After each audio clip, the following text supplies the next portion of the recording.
So here I am out in my garden. It's October almost, a couple of weeks, and time to start harvesting. My green beans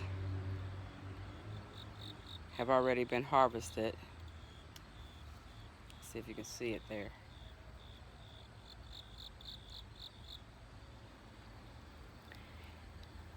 But today what I'd like to do is show you how to make a homemade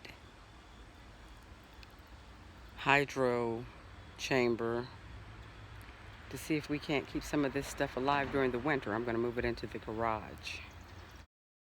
The first thing that I see that you need is going to be a container, and a lot of people were using 5-gallon buckets. They say you can get for free at different places like Walmart, Deli, and maybe the bakery where they have icing in it and whatnot.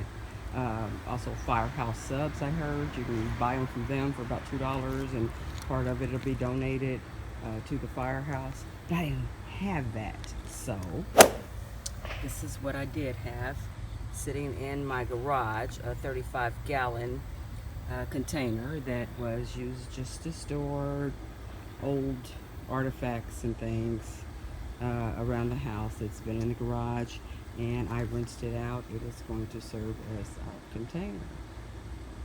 Now, the thing about it is, I don't have a top. Now, this is important because the top, from what I can tell, is used to hold the pot in there so that the water stays away from the roots of the plant, and also to provide a darkening cover so that no light gets in there and algae grows. So I don't have a top. I'm going to have to use what I've got. So what I do have is I found 2 tops to empty containers that were smaller than our big container, but together I was able to make them fit, and I cut a hole in the middle of the 2, which is going to hold one of the flower pots. I didn't have the baskets that they say you're supposed to put them in, which basically look like vacuum baskets with slots and holes all down the side. What I did have, however, were a lot of these potters that came with some of the plants that I've bought and over time that I've been saving up. And I think that they might do just fine, because the point is to let the roots through.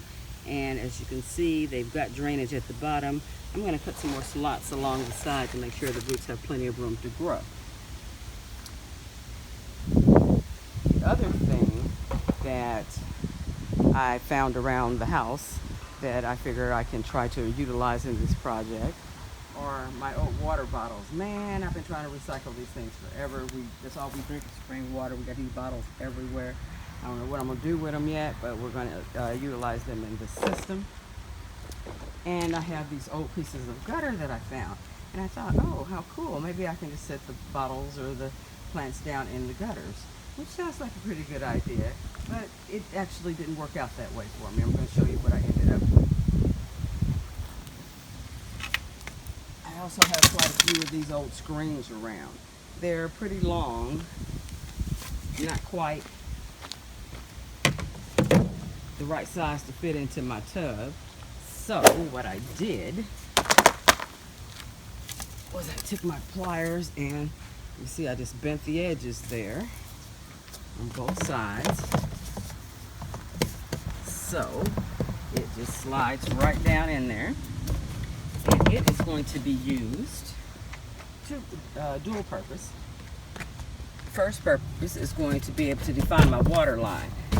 Okay, my plants are going to be right on top of this so that I don't want any water to come above this particular line. There's also, you can see it, this right here, this groove in the bucket that defines that for me, so I know exactly where it's at. See, that's quite sturdy in there, so I can push it down further. I want it, but I don't want to. Just want it right below that line.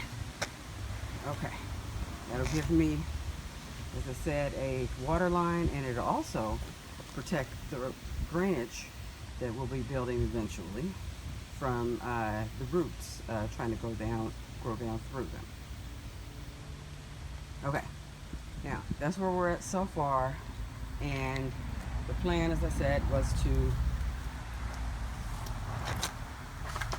use these as a top. As you can see, they fasten on at each side and overlap in the middle,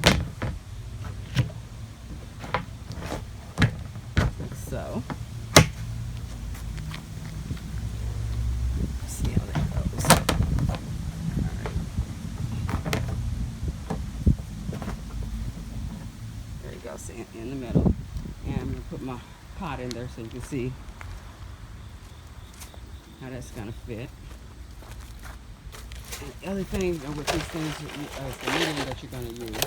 And they say you can use different types of medium. I can use peat moss, perlite, things that are light are best because they're dependent on the top to hold up the pot. I'm not really going to be depending on the top to hold my pot up, as you're going to see in a minute. So I'm going to use what I got. I don't have that, so I got some gravel. And we're going to use some gravel.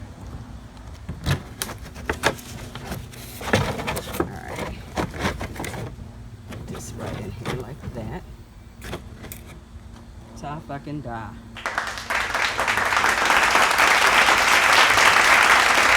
Now, the other thing, I want you to see how it's going to go before I sign off and cut the rest of the holes in this top. Here's where the gutters come in. Okay, so the two pieces of gutter that I'm going to use are just open pieces of gutter. There's no bars or anything in it, no holes in it or anything like that. And surprisingly, as you're going to see, because of this ridge, you see this on the side of the container, this bottom ridge down here. This is the top, and then there's a ridge, and then it goes in a little narrower. Okay, and then, of course, you know your gutter has a lip. Everybody knows that there's a lip on your gutter. See, like that. Dirt out that thing. Okay. And that lip just hooks right up under that little area. I'm trying to hold this so I can show you how it's going to snap. Right over the top of our container. You see that? We've got the other on the other side. So now it's just a matter of how many flower pots can we put inside this one 35-gallon container. Remember, they had 5 5-gallon buckets, that's 35s, and they had 5 plants. Let's see what we can do. Okay, so basically this is what we got. We got our 35-gallon container, we got our 2 gutter ends holding on the sides, and our 2 regular fasteners holding on each end, and we have our main pot in the middle. Okay, the way I figure, you see the lines that I've drawn here, I don't know if you can see them or not. I'm going to be cutting out 2 more for big pots, and then on the ends down here, looks like I might have room for 3 of the bottles. So that's going to be 9 plants altogether, 3 big ones and 6 small ones. And as the small ones get bigger, we'll transplant them and keep moving it around and see how it works out. Okay, so I'm going to take it apart and cut out my holes, and I'll be back. Hey, I'm back. I got 1/2 of it done. I want to stop and show you what I did. First, I cut my holes in the top using a 3/4 inch drilled hole cutter. They have hole cutters that are bigger than that, but I don't have that, so that's what I used. And wiggled it around a little bit until it was big enough for the end of my bottles to fit down in it. Actually, here it snap almost like it's watertight. Then I took my ice pick and punched holes all in the bottom of my 16-ounce water bottles, which I then am going to fill with gravel and as my medium and transplant my smaller plants. Here's my second bigger plant. You notice I took my bucket here and I just took my saw and just cut holes all around it so I have a good drainage. And again, you can use a hacksaw or something like that to cut out that big hole, but I don't have that, so I'll show you what I did use.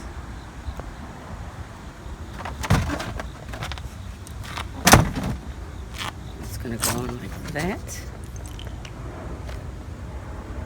Let's see.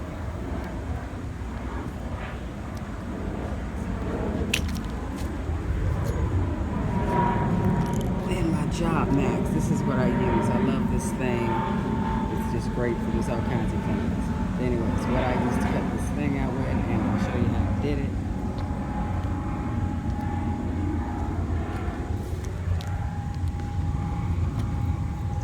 Just mark an X across the circle that I made, and then I'm going to take this and go to each end of the X and circle all the way around until the hole is the correct size.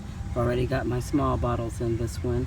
I'm going to punch my holes in it, put the rest of it together, and we'll be ready for the plumbing tomorrow.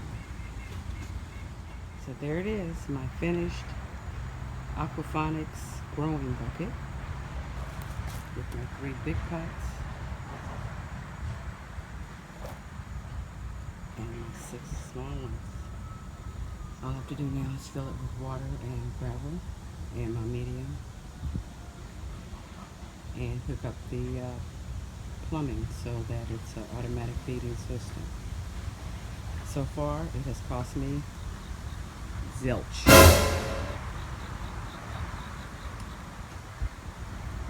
So I'll get back with you tomorrow and finish it up.